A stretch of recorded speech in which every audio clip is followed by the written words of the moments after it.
Here with Slippery Rock head coach George Mihalik, a 52-10 win on the road at Edinboro. You came up here as heavy favorites, but you stayed focused, took care of business, and you head into the last week of the regular season with a chance to win the West again. Overall thoughts on today's game? Well, I was proud of the team, the way we focused during the week, and came up here ready to play. I thought right from the very first whistle, all three phases were ready to go. And offensively, you ran behind that big offensive line all day today to the tune of 377 rushing yards. You did it by committee. You had 5 guys that averaged more than 5.5 yards a carry. Shamar over 100 yards, Durden over 100 yards. You got strong games from Neely and then Durden and Dingle in relief, and then also a good day for Dante running the ball. Talk about the ground game.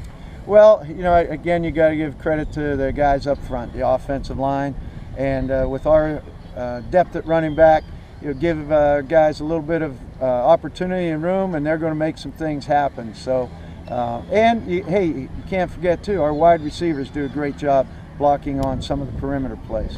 And talking about the wide receivers, you got a lot of guys into the game today, a lot of guys with catches that hadn't had a lot of catches. Marcus Johnson made his first career start, had his first career touchdown today. You got a couple nice catches from Carnell Harley. Talk about the receiving game and spreading the ball around to as many guys as you did today. Well, those are our young guys, and it takes a while to learn our offense and our system, but we felt that they were ready to get some of that game time action today. So I was real proud that they were able to step in and experience a little bit of success.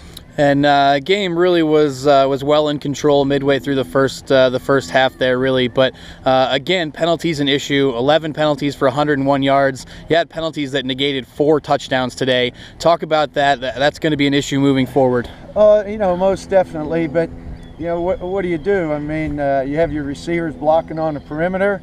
They're trying to get the job done, and on the offensive line, some of the aggressive penalties, yes, you don't like to have them, but how do you fault a player for really giving his effort and playing well? So it's the personal fouls or unsportsmanlike that bother me, and I think we had one of those today.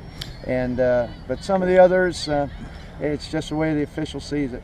And defensively today, you got an outstanding performance. They really didn't move the ball much at all day long. They took advantage of some field position things with a couple turnovers. But talk about the defensive effort, and particularly that front four was in the backfield all day. Well, our defense played a tremendous game. The only thing, I thought our tackling at times wasn't as crisp or as sharp as it could be.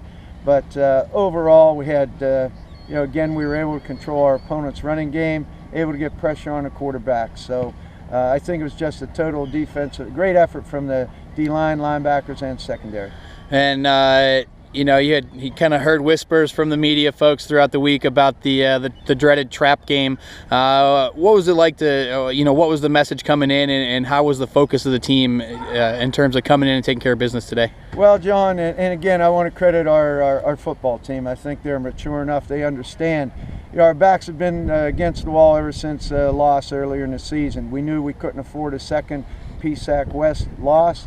That put you out of contention. So every week it was must focus and a must win. And today was no different.